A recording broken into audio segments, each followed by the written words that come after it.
Hi guys, it's Kath. Today I'm going to show you how to make a bunch of miniature desk accessories for your dollhouse. We're going to make a mini MacBook, a folder, some post-it notes, and a cork bulletin board. Let's get started.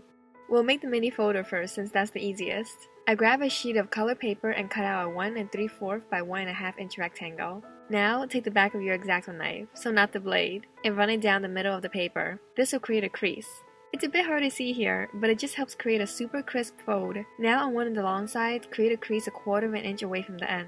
This fold is where we can add little documents. Add a tiny drop of glue to the edges and close that up. Any piece of paper you add into the folder will now stay in place. Next, let's make some post-it notes. I take a real post-it note and fold it in half 4 times.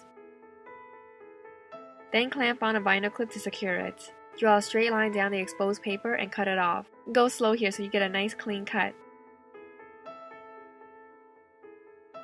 Once that's done, add a drop of wood glue and spread it around. I chose wood glue because it dries really hard and keeps everything in place, but you can also use regular paper glue. Once that's dry, you can remove the vinyl clip. 1/4 inch away from the glued end, draw a straight line.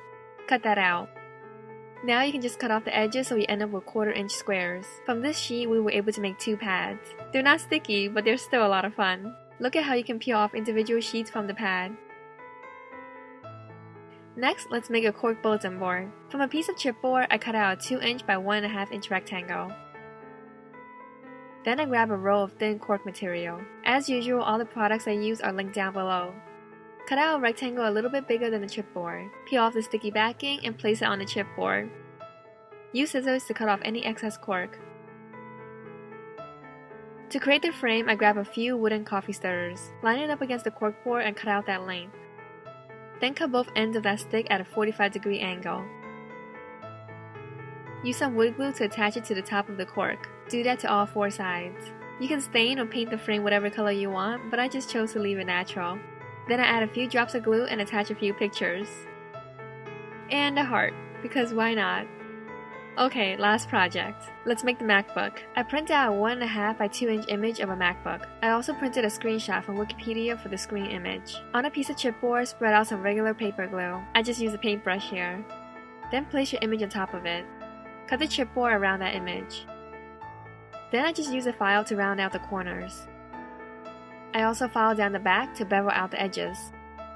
As you may have noticed, I also cut out the groove below the trackpad. Then I make a straight shallow cut down the center of the back. This will allow me to fold the MacBook, as you can see. This area looks pretty rough after that, so I spread some wood glue over it and add a piece of paper to cover it.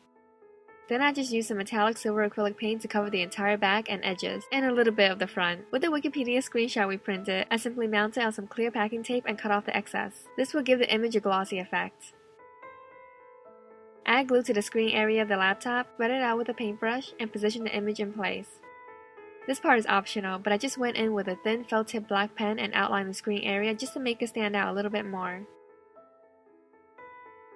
Last up, the Apple logo. I take a large dotting tool and dip it in white acrylic paint. Dot it on the center of the back of the screen. With a super tiny dotting tool, I add a little leaf. Then for the bite, I take a medium-sized dotting tool with silver paint and add it to the right side of the apple. And there you go, the laptop is finished. I hope you guys liked all the cute little accessories we made today. They're all super easy but add a lot of detail to any dollhouse scene. If you like this video, make sure to give it a thumbs up.